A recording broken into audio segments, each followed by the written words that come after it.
జై శ్రీరామ్, జై జై శ్రీరామ్.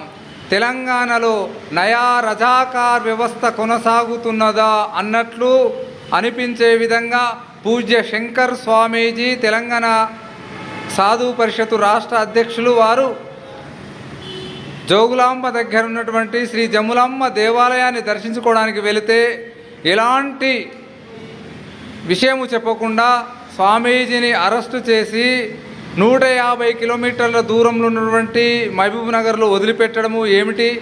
ఈనాడు స్వామీజీని అరెస్టు చేశారంటే హిందూ సమాజాన్ని అనగదొక్కడం కోసము, హిందూ సమాజాన్ని కించపరిచే విధంగా, హిందూ సమాజాన్ని అవమానపరిచే విధంగా, అవహేళన చేసే విధంగా రేవంత్ రెడ్డి ప్రభుత్వము చేస్తున్నది.